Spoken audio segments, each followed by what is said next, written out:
So good evening and guten Abend from Leicester in the UK. My name is Svenja Bethke and I'm the director of the Stanley Burton Center for Holocaust and Genocide Studies at the University of Leicester.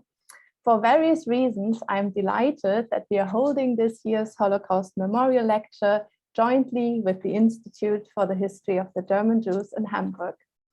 In post-Brexit times and in the light of the pandemic, transnational exchange and cooperation is not getting easier with bureaucratic challenges and an overall difficult political atmosphere. This makes it, in our view, even more important to establish and strengthen such links. We thoroughly believe in the benefits of international and interdisciplinary exchange and cooperation, and even more so with regards to research on the Holocaust. On a personal note, this cooperation also means a lot to me, as I've myself worked at the center in Hamburg after my PhD in 2014, and I met Kim Wünschmann in Israel. Our center, the SBC, was the first Holocaust research center established at the British University in 1990. It was Professor Aubrey Newman, emeritus at the University of Leicester, who was determined to establish such a center.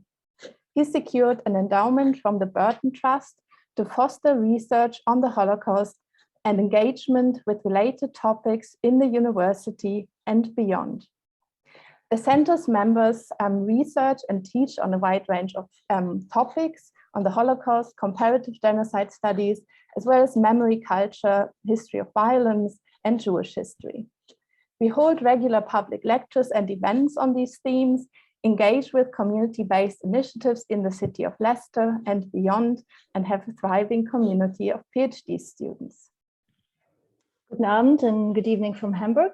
My name is Kim Wünschmann and I'm the director of the Institute for the History of the German Jews. The Institute, for those of you who don't know it, was established already in 1966 as the first research institution in what was then West Germany, dedicated entirely to German Jewish history.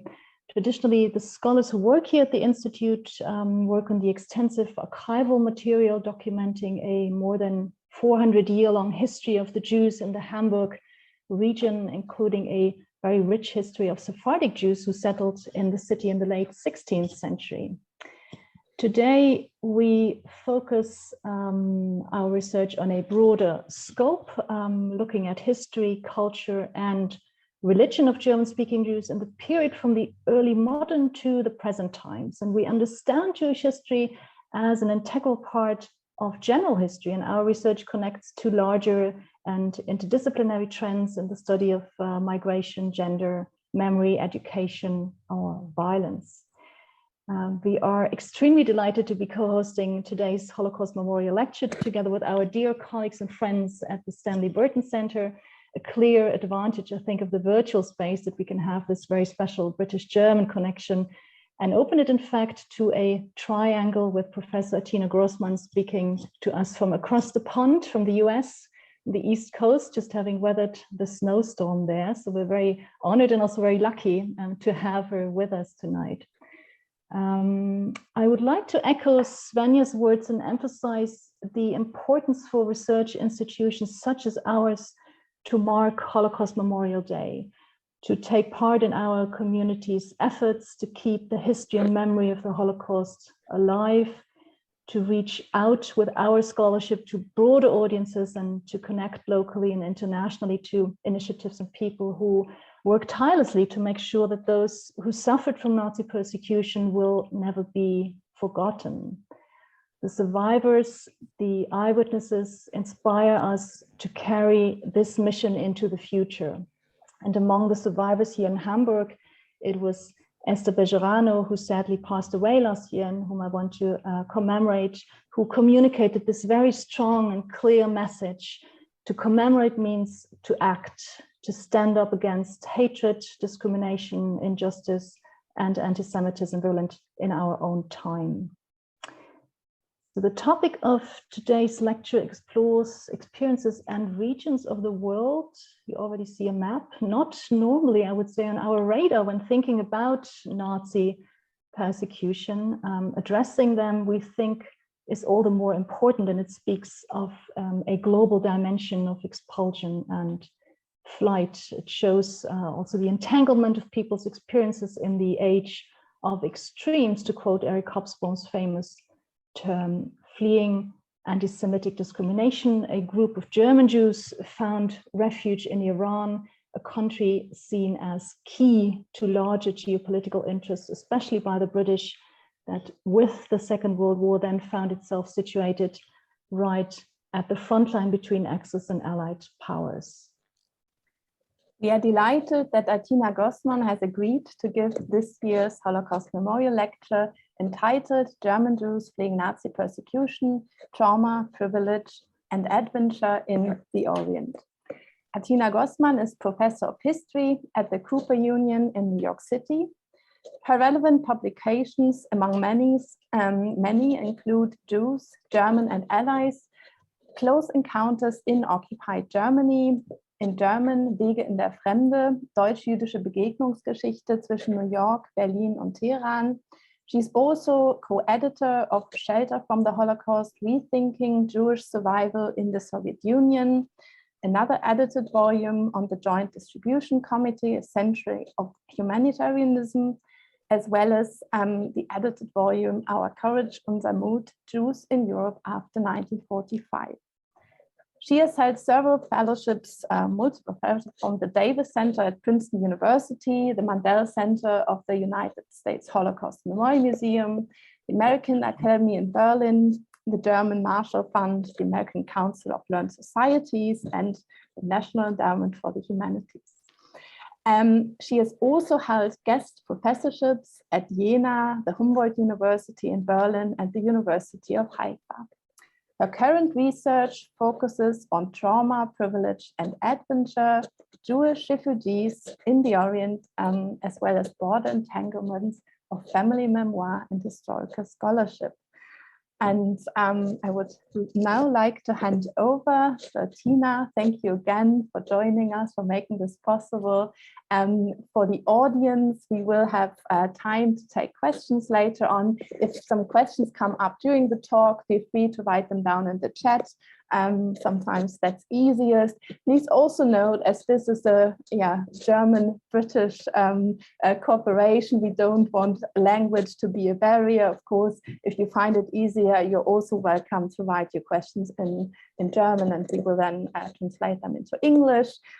So please, let us listen to Atina, and we're looking forward to this.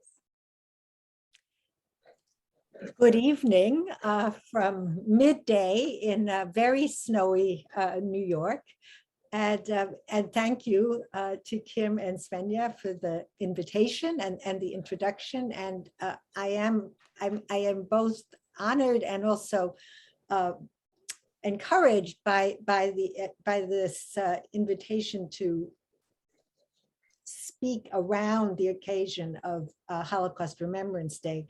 Because indeed, I really do see this project as part of an effort to globalize, an ongoing effort, which many scholars are involved in right now, an ongoing effort to globalize our understanding of the Holocaust, and also to really trace the experience of victims of Nazi persecution beyond Europe, and to make the connections to the quote unquote non-European, non-Western world, which again, maybe we can talk about in the discussion, fits into larger debates right now, of course, also about the relationships between genealogies and politics of anti-Semitism, Nazism, colonialism.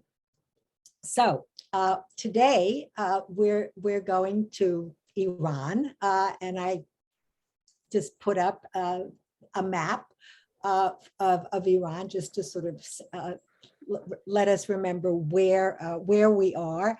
And it's not an accident, you'll hear more about this, that it's a map that was produced by the PGC, that is to say the Persian Gulf Command, which were the American forces in Iran after the British and Soviet invasion in the summer of 1941. So this is already a map that is entangled in transnational histories and speaks precisely to the point that Kim was making about Iran finding itself on the front lines.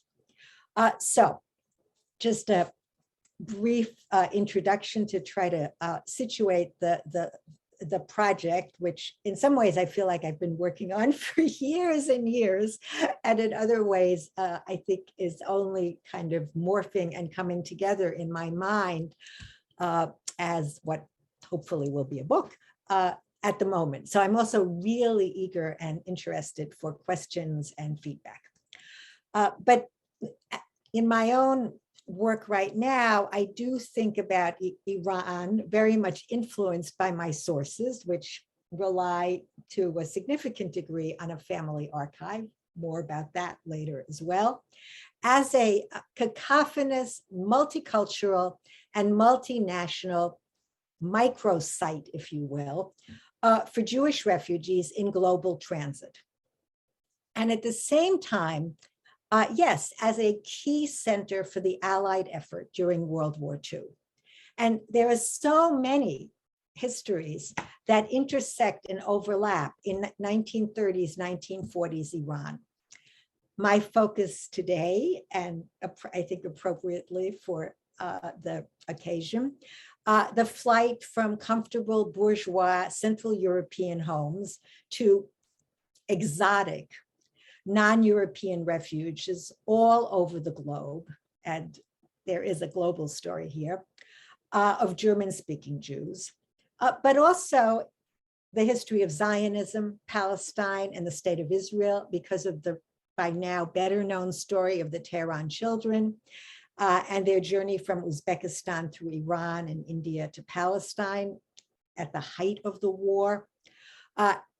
There's a crucial, if under-recognized, piece of history of wartime humanitarian relief, ranging from the efforts of the American Red Cross to, of course, the American Jewish Joint Distribution Committee and its relief package operation for Jews stranded, mostly Polish Jews stranded in Central Asia. That was of my previous work that was referenced by Kim as well, for Jews that were stranded in Central Asia from their headquarters in Tehran, and also because of the passage of the exiled Polish Anders army, some 115,000 strong, and those of you in London are probably more aware of the Anders army than maybe those in Germany or in the US, from Uzbekistan into Iran and eventually via Palestine to the front in Italy, the establishment of Polish orphanages in Iran, especially in Isfahan. So we also find, still marked by a Polish military cemetery in Tehran, by the way. It's also part of Polish and, very importantly, Polish Jewish history, as well as Iranian history, where it has so far not found very much of a place, except I should very much credit the work of Lior Sternfeld. So that's one piece of context. The other piece of is critical, which is that this focus on Jewish refugees from Nazism in exotic non-Western places, whether we're talking about Shanghai or Kenya, or in certain ways also Latin America, necessarily intersects with histories of empire and anti-colonial struggles. And this is another piece that hopefully will, have some resonance in Hamburg, as has already been mentioned, and with the experience of non-European Mizrahi Jewish communities. So again, a very entangled story. So I do try to think about my work as part of what we've come to call a colonial or an imperial turn in Holocaust studies. This is a turn that predates, I should stress, the current sort of, controversies. which is increasingly visible in multiple conferences, workshops, more and more scholars, especially younger ones, who are actually, unlike the older generation of Holocaust scholars, fluent in regional languages and contexts, sometimes themselves come from those regions, as well as European histories of flight and migration, who have started to examine the entangled problems of race, class, gender, and racism in the encounter between Jewish refugees and colonial, or in the case of Iran, certainly, which was not a colonial power, but a occupied power, where previously there was a very strong sphere of influence, both British and German. So if you will, maybe quasi-colonial. It's a term that comes from Kimberly Cheng, who works on refugees in Shanghai, subjects, as well as colonial or otherwise European authorities. Yeah, and just generally non-Europeans in mostly, and not accidentally, and this is something I think that we need to think about, temporary flight destinations in the global South. So one of the goals of this work, and it's happening, as I said, in workshops and panels of this research, is to bring together scholars on the experience of European refugees in these locales with historians and other scholars who are actually from and or experts on the regions we're investigating, including, of course, those who work on local non-Ashkenazi Jewish communities. So there's a lot to figure out. And always it's a question of investigating the different ways in which categories like Europeanness and whiteness, shaped also always, right, by gender, age, class, religion, were experienced both by the native, quote unquote, populations and the refugees. So there's one of the reasons I feel like I'm only starting is that I'm delving into, historiographies that I really was never trained in, to put it mildly.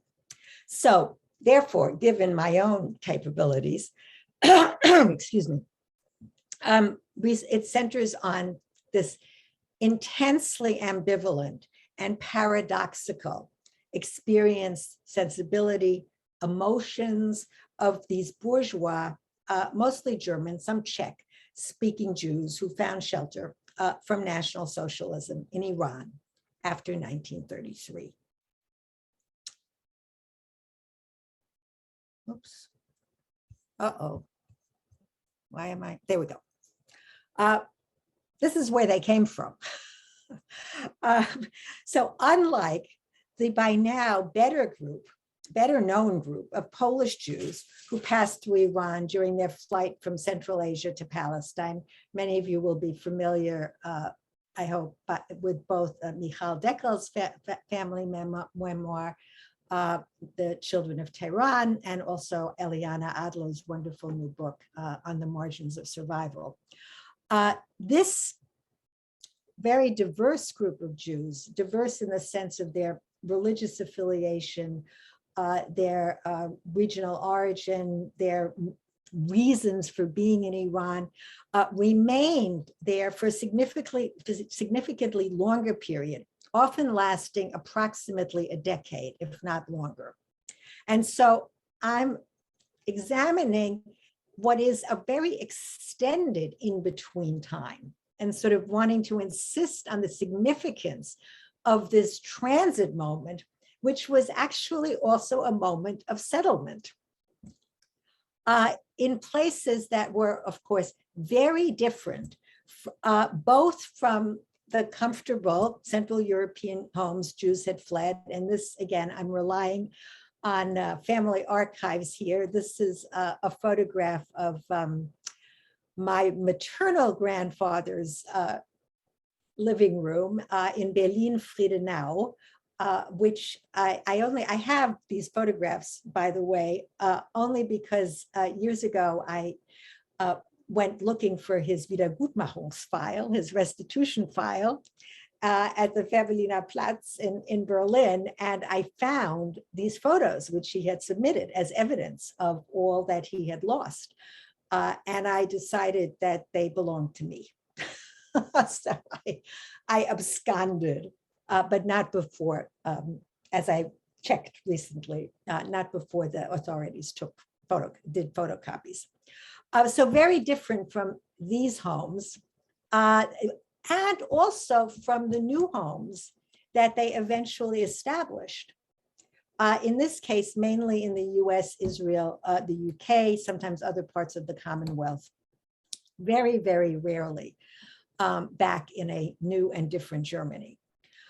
They were oddly privileged, hence the term privilege in the title, as adventurous Europeans in this exotic society, but they were also traumatically uprooted, and with only a very inchoate sense of their family's fate or their own future, right? This in-between moment, this tentatively settled, but almost always temporary Orient experience, and they use the term Orient a great deal, and their quite precarious privilege was inexorably shadowed by fears of Nazi invasion and the emerging European catastrophe as they tried to grasp it in real time. And I think of these two photos as being very evocative of that moment. This is actually October 1938. It's a birthday party for one of the older women, the one sitting sort of at the head of the table, looking very proudly at the Bescherung, the Geburtstagsbescherung, and it's the last photo where the whole family is present. And why my father is present, he's the second from the left, is a whole other story. In 1938, he's been in Tehran since 1935, but this was part of a last-ditch effort on his part to try to get his mother out, and also to prevent her home from being Aryanized. And again, as you might imagine, all of the younger people at this table did survive, although one of them, one of the brothers at the head of the table, died after liberation from Auschwitz and Mauthausen. And the older ones did not get out, and they all perished. And I think if you look at the photo this was also taken at the same time, that there's a photo of my father and my mother, and I think there you get a sense of the kind of traumatic memory that moves with these refugees, even as they don't know what's going to happen, and even as they themselves are excited by the prospect of escape. So this work is a kind of family memoir from 1935 to around 1947, revolving around, but also well beyond my parents, who are these two German Jews from Berlin, who, as they often insisted, never would have intersected at home in Berlin. They were in very different worlds and also different ages. And they were perhaps paradigmatic in their motivations. They're very different motivations for turning to the Orient. And so I'm just going to delve into family history for a moment. My father was a salon communist. In fact, I don't know if he's here, but Alexander Korb has been digging around in German communist paper in the Bundesarchiv and found correspondence between her and myself, where I was asking for information about the work of the KPD in the early 30s.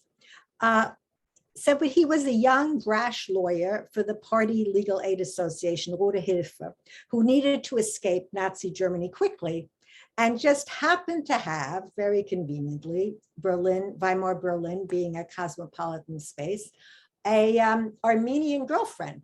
And you can see her right there up in the photo. She's there as well. Whose family lived in Tehran and was willing to host a refugee disguised as a tourist. My mother, a decade younger, was not unlike other Weimar cultural radicals, fascinated by the Orient. In that sense, one could maybe see a kind of tradition with German Jewish Orientalism, which was the direction that she wanted to go to had she not been prevented from studying. She was banned from further education, but became a hanger-on at the Humboldt University, and perhaps, although I don't know this for sure, at the radical chic mosque in Charlottenburg, about which there's also been quite a lot of interesting work, where she met Persian students. There were very close business and political and cultural connections between Germany and Persia and then Iran, and began the study of Farsi that served her well during 11 years in Iran and accompanied her entire life. My father, on the other hand, was an accidental refugee, more typical, I think, who would have surely preferred to go west, although at the time he was quite dubious about the idea of Palestine. That was not west enough for him, and always insisted that the Orient was no place for a Berlin lawyer, kein Ort für ein Berliner Rechtsanwalt. There were a lot of places that he thought were kein Ort für ein Berliner Rechtsanwalt. New York was not one of those places. New York turned out to be a good place for a Berliner Rechtsanwalt, and indeed better than Berlin, the post-war Berlin. German and other Central European Jews who generally arrived in the 1930s, that is pre-war, and here you see both a Reisepass, which has already been worked on. If you notice it has Jude stamped on it, which it did not, even in 1938. That's an interesting story also. As well as the permis de séjour, the residency permit for Iran, which is also in the official diplomatic language of Iran, which at the time was French. And they were able to find work, first refuge, and then work in as part of the nation building project of the forcibly modernizing Iran of the upstart Reza Shah Pahlavi, and then also in wartime occupied Iran, as engineers, architects, construction managers, teachers, legal advisors, secretaries, physicians. The Rationalizing Pahlavi project offered opportunities for professors and scientists at Tehran University, which had only been established in 1934. In fact, there's a long list of refugee scientists who the Tehran University wanted to recruit, although it's not clear that most of them did not manage to come or found other opportunities, as well as technical and professional experts for the Trans-Iranian Railroad as it was being built, and other reform programs in a new National Ministry of Justice and Education. Even the national dress law, which banned the traditional chador, the new by the Shah, created new business for merchants, designers, and skilled seamstresses or tailors, including my father, who moonlit as a bazaar salesman. And just here, I think you get a sense, perhaps, of this connect between the Berliner Rechtsanwalt and the arrival in the Orient. And for those of you who know the term Yeke, this is kind of the, I think, I always think this would make a great cover for a book about, the term Yeke, why and how he has himself photographed in what looks to be the middle of the desert in this jacket and tie. I do not know, but it expresses something about both the alienation and also the fascination. And at the same time, there is a quite happy and adaptable young woman on the donkey, who is my mother, who is actually thrilled to be in Iran. It's a fulfillment of her dreams. Here, another photo. And then as an example of these opportunities, this is the calling card that the Berlin lawyer, who was disbarred but still working as a legal consultant in Tehran, had printed in Farsi as well as in English German, with this very German name, Dr. Hans Sigismund Grossmann, as well as an ad from the German-Iranian Chamber of Commerce, highlighting products that could be bought, including this motorcycle. The motorcycle will appear later again. And here, I think, again, you get a sense of both the work opportunities and the space in which a European woman, adventurous European woman, operated. This is actually in the bazaar in Isfahan. The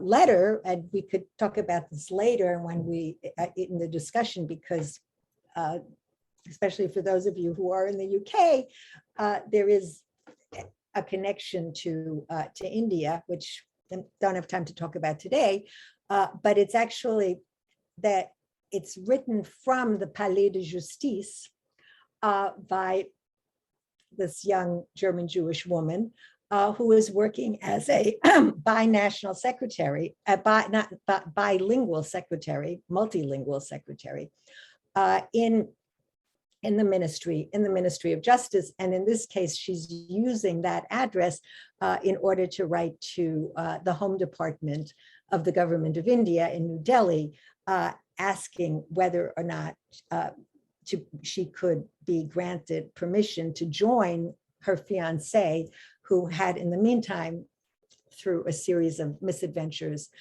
landed in a British internment camp as an enemy alien. Even actually, yeah, as in India and in Puranda family camp, where women could have been admitted. This wish was not granted, I think, sort of to her relief. But again, it shows the possibility and indeed the relatively easy availability of work opportunities. Learning the language. German Jewish refugees, who were themselves often very varied, as I said, but particularly in their degree of identification also with being Jewish, lived in a multicultural enclave. They mostly socialized with other foreigners, including, up until the late 30s at least, non-Jewish Germans, Americans, notably Protestant missionaries, Czechs, Russians, Armenians, and after the Anglo-Soviet/American occupation in 1941, particularly with British and American military personnel. Really close contacts with Persians, including Persian Jews, were generally limited, including with local Persian Jews, to kind of everyday life encounters with domestic servants, with chauffeurs, shopkeepers, professional or business colleagues. My father shared a stall in the bazaar with a Muslim Iranian. Pharmacists, language tutors, landlords. Interestingly, landlords were frequently actually Iranian Jews. So and there were connections. The reading room, for example, of the Alliance Israélite Universelle, which had been founded in Paris in 1860 as the first global transnational Jewish aid organization, and increasingly focused on the non-Ashkenazi world, attracted both Persian and European Jews, and also provided an important conduit for the JDC and then the Jewish agency, the Sochnut, contact between European and Tehran-based Jewish community. Common religious observance, I'm just sort of anticipating a question because I've been asked it and I don't have a really good answer, was actually limited mostly to the high holidays, and many in this relatively small, I mean, I do not have exact numbers. We can talk about that as well, but it was really, I think, less than 1,000. And to a large degree, secular European Jewish community celebrated holidays, which they did celebrate, mostly amongst themselves, rather than in local synagogues. This is quite different than what happened, for example, in India or in some other places. Genuinely intimate relationships were mostly tied to the particular liminal world of mixed couples, very important, and Armenian or Russian families who tended to socialize with Europeans. Most refugees, of course, learned basic Farsi, but French was the common language of diplomacy and elite society. Until then, English became more important with the occupation. And here you see the sort of notebook for learning Farsi. That this is my mother's. She became completely fluent, and you see that she's practicing the writing, and she's translating into French. At the same time, I discover in my basement, which is the source of much of my archive. For example, here, this English-Iranian dictionary, which interestingly, however, is published in 1942, which was the moment when it became, in a sense, much more important for the elites to speak English as well as French. So this is a pre and post-occupation language question. The archive of refugee ephemera that I have features chamber music programs with German classical repertoire, amateur cabaret, light opera. You'll find this in other refugee locations as well, of course, and many well-worn English paperbacks. For example, Radcliffe Hall's 1928 lesbian novel, The Well of Loneliness. Refugees also eagerly went to the cinema, which in a sign of the rapidly urbanizing modernization under Reza Shah offered Chaplin, Harold Lloyd, and the tap dancing Maurice Chevalier, as well as German UFA costume dramas. So this is a story really of relative comfort and relative safety enjoyed by the pre-war refugees. And that contrast, in a sense, was only highlighted by this unexpected influx of emaciated Polish refugees from the Soviet Union in 1942, because it's a complicated story. Until the summer of 1941, Iran's adherents quickly declared on September 4th, 1939, to what the British envoy, with typical haughty scorn, described as a manic neutrality, allowed for significant pro-German activity, including brown houses set up by local NSDAP affiliates. British political residents and then American observers, even pre-occupation, worriedly reported on the presence of Axis agents, capacity audiences for German propaganda film, Victory in the West, financial incentives for theater managers to show German newsreels, Nazi propaganda blaring from city square loudspeakers in Persian language broadcasts from Berlin. They worried about pro-German sentiment, especially in the countryside, which, however, I should note, was considered by other, maybe more astute observers to be driven more by fear of incursion by the Soviet Union, against whom they thought the German presence might protect, rather than really true support for Nazis. That was not what it was about.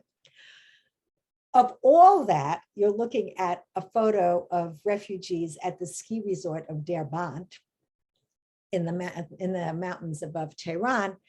There is little hint in the letters, not only from my parents, but from other refugees. They focused on the pleasures of urban life, cabaret, cafes, films, and with trademark ironic humor on the indignities of adaptation to the Orient.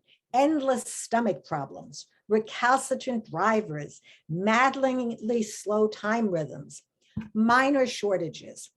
Europeans, again, in some ways separate worlds, frequented cafes, restaurants in the more, quote, Western areas along the Avenue Ribianet, I'm mispronouncing that probably, consuming vodka and caviar and dancing until 3 a.m. at the Café Pars. They went sightseeing, skiing in the mountain resort, which also attracted affluent Persians. I was fascinated to receive this photo from a colleague whose Persian parents are in the exact same spot. This is a little later in the late 1940s, looking very similar, actually. They swam in the Caspian. They explored the beautiful towns, Isfahan and the desert. They meandered through bazaars, lounged around the pools and courtyards of established refugee families. There are also stories of children drowning in those pools. They sought the familiar, either in the homes of these more established families, often physicians and engineers, but also in the bed and breakfast pensions, offering Central European style food and a sense of home, particularly to single men. This was not without danger, because some of the best food was known to be in places that also attracted Nazified Germans. Such establishments offered income, especially for refugee women. This is also true in other places. And speaks to the importance of gender. And going back to the earlier ad for the motorcycle, excursions to the desert. Here, the motorcycle itself, a product of the long-standing trade relations with Germany, which took him and his newly found fiancée into the desert with his new Berlin girlfriend, perched glamorously in the sidecar, as one might see in a Weimar photograph, but in a very different context. All this was much in contrast to the carefully coded news from Germany. I can't really report anything about parties. My maternal grandmother responds in one letter, 1940. For with our extended but modest socializing, everyone brings their own food, which however brings us no less pleasure. Shortly after the outbreak of war in Europe in October 39, my father wrote to her trapped in Berlin, "I hope you are doing relatively well." Expressed his own anxieties about finances, the disruption of trade, the future of the postal service, that remarkably efficient, if agonizingly slow lifeline.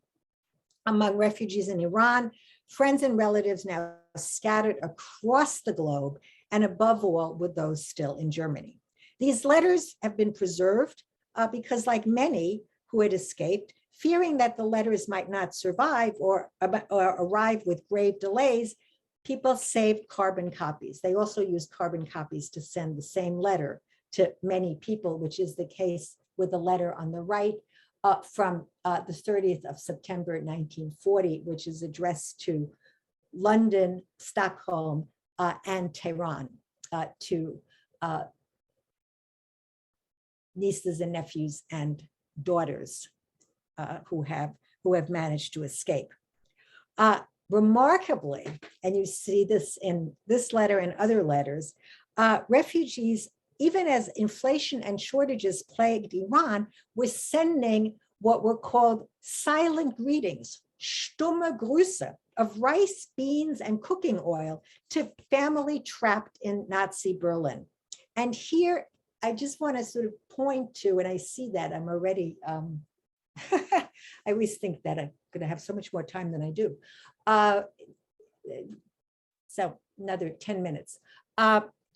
Here you see the disconnect or the contrast. You can't read the letters, but side by side, the one on my right is the one from Berlin.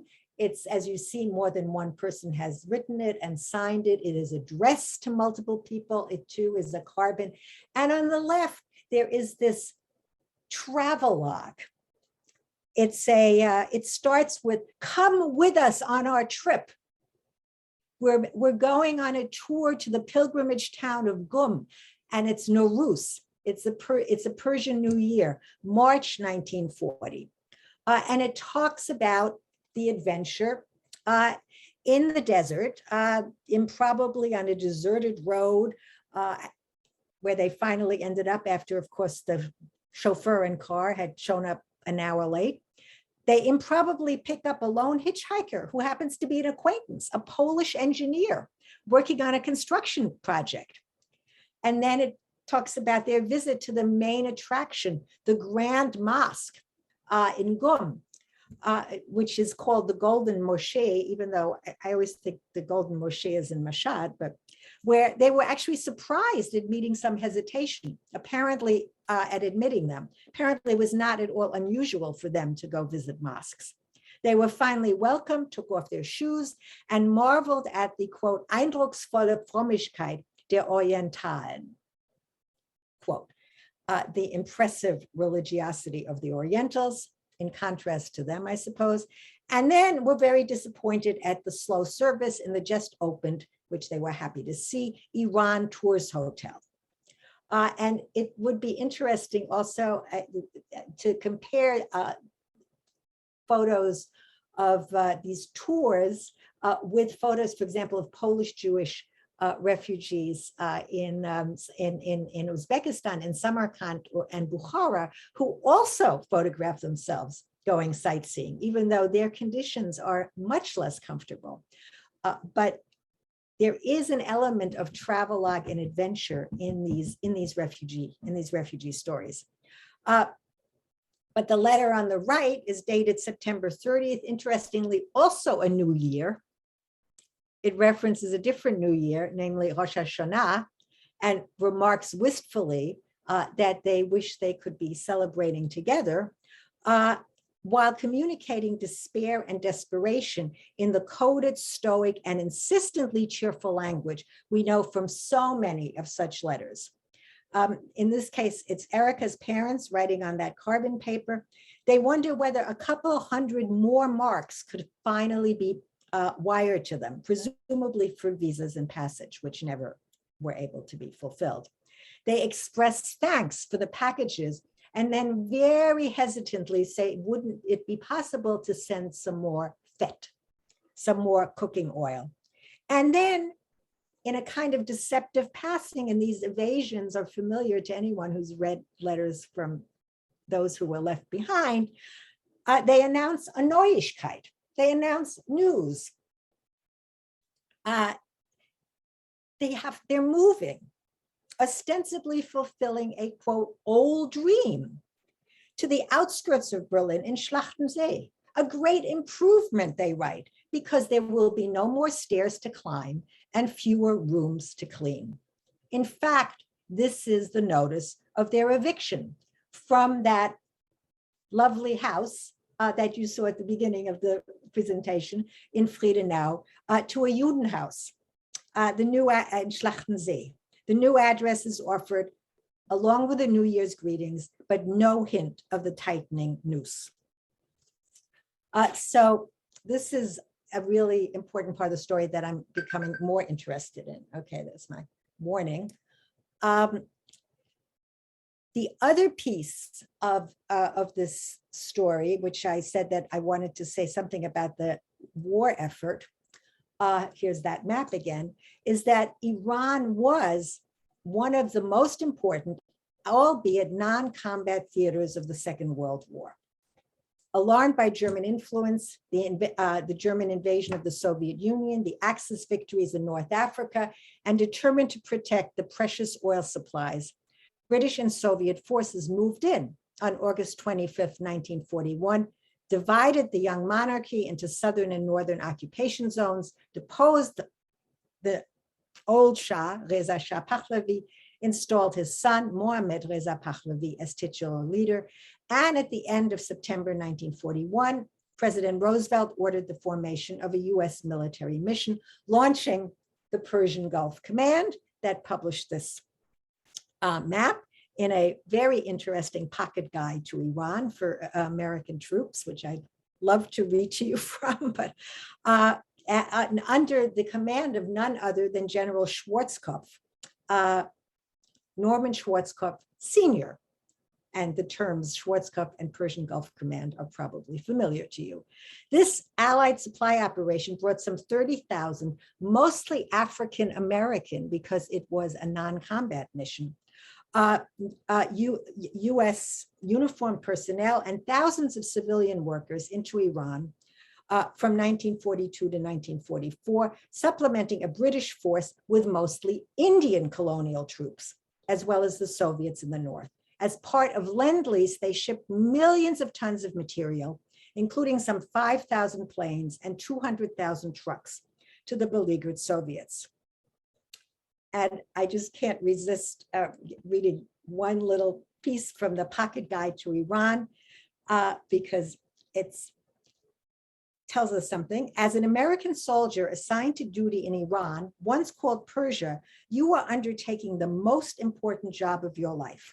There is no other war theater where military success by the United States and her fighting allies will contribute more to final victory over the Axis.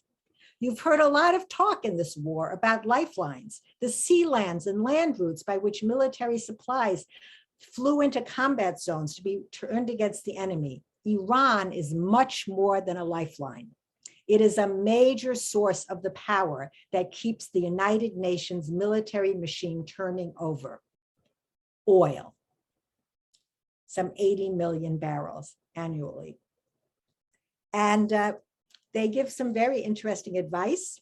If you adopt the attitude that we Americans don't know all the answers and that the world doesn't revolve around Kankakee, Illinois, you won't be very far off the target in your dealings with other people. Tells them not to stare or make passes at women, don't discuss religion, don't discuss politics, and bring personal value and pleasure to a tough job. It was a very tough job because of the arduous conditions of building roads and trying to work through railroad tracks. There's a fascinating story to be told there.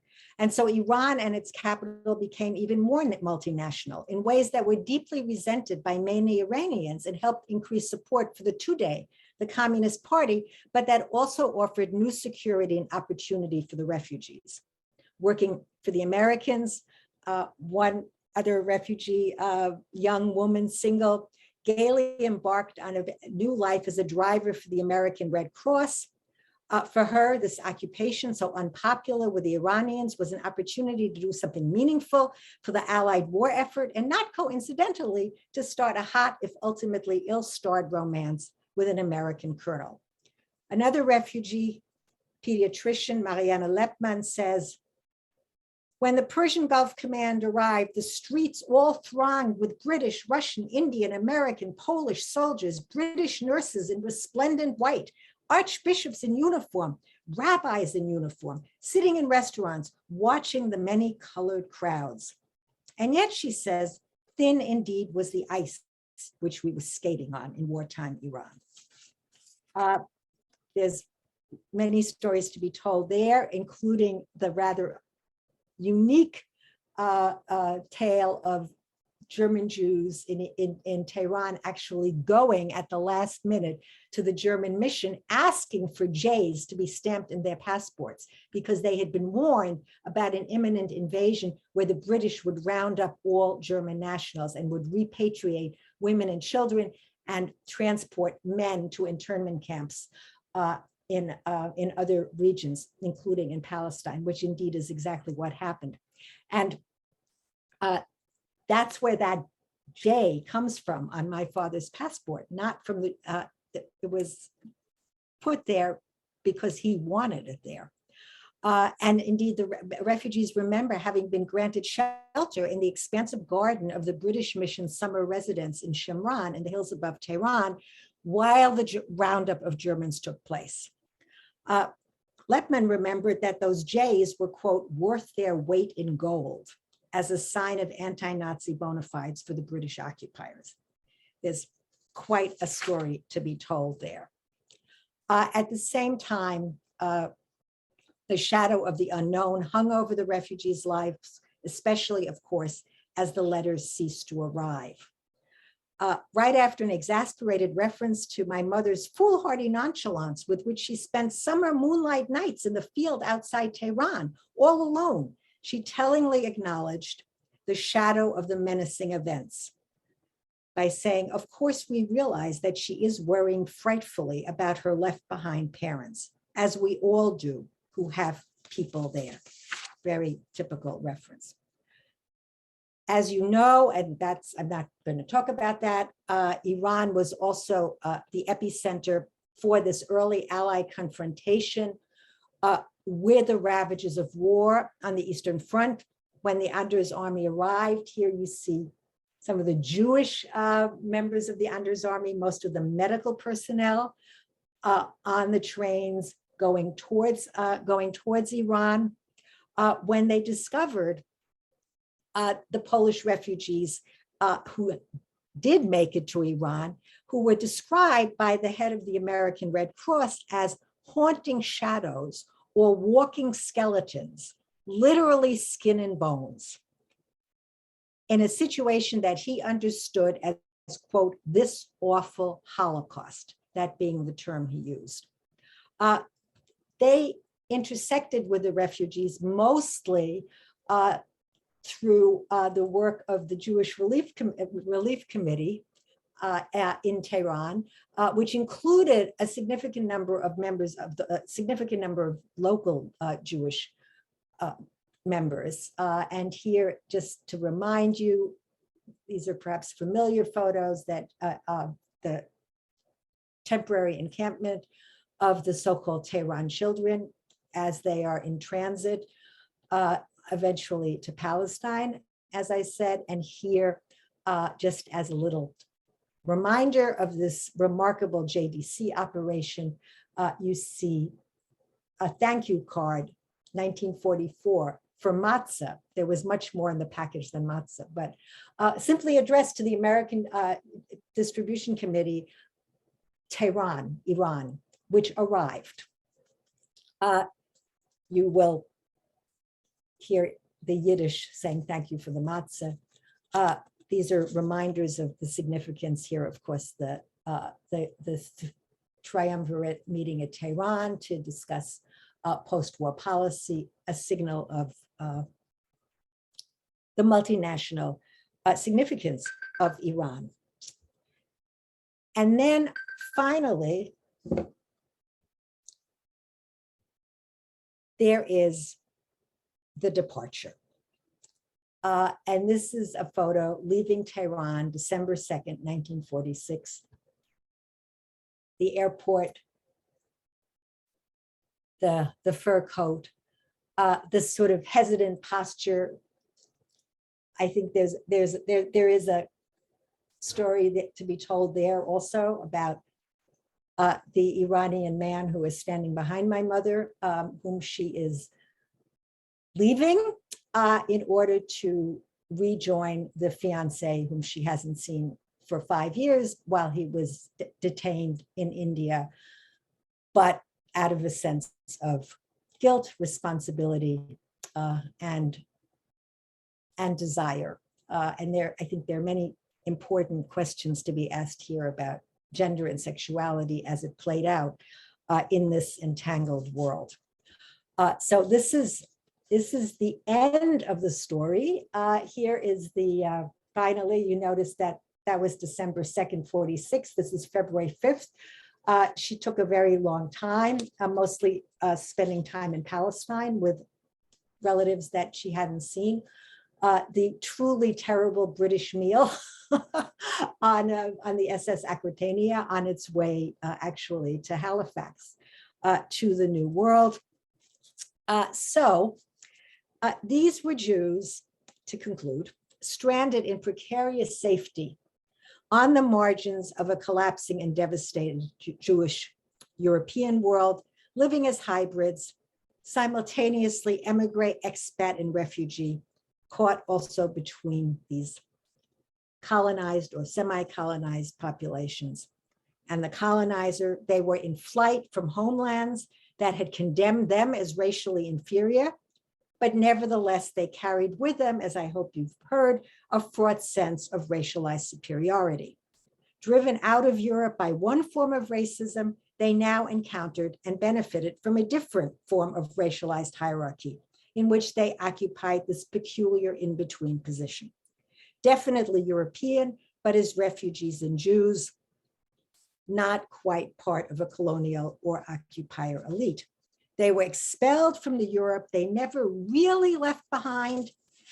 They did remain for considerable lengths of time in global transit, but they were not, I would insist, nostalgic. They were not exiles dreaming of returning to a home that they knew, even without anything approaching full knowledge, that the world they missed was irrevocably gone. There was no home to return to, but they never relinquished the dream of moving on to a new version of those homes in which they would feel more comfortable and less alien. There were exceptions. I think my mother was one of them, but an exception. So, and this we will leave for the discussion. I think it's also important to talk about the long afterlife of transit, because we don't have a straight line from Europe to these new, more or less permanent homes. And these German Jewish refugees carried the artifacts and the sensibilities of their transit experience with them. Carpets and miniatures, photographs, scraps of Farsi sprinkled into the linguistic mix of German and English they spoke. Continued connections to Iran, networks of friends that were particularly tight among those who had shared exiles, the Tehraners, the Shanghaiers.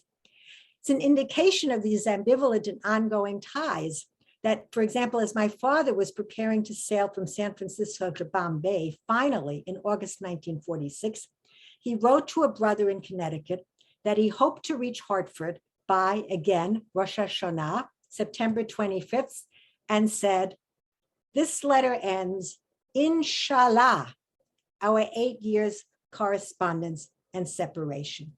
And these are just some of the artifacts that speak to that inshallah of keeping the connection and also trying to re-find connections that had been broken. Here's the miniatures. Here is a beautiful Quran that was always on our living room table. You can see the insides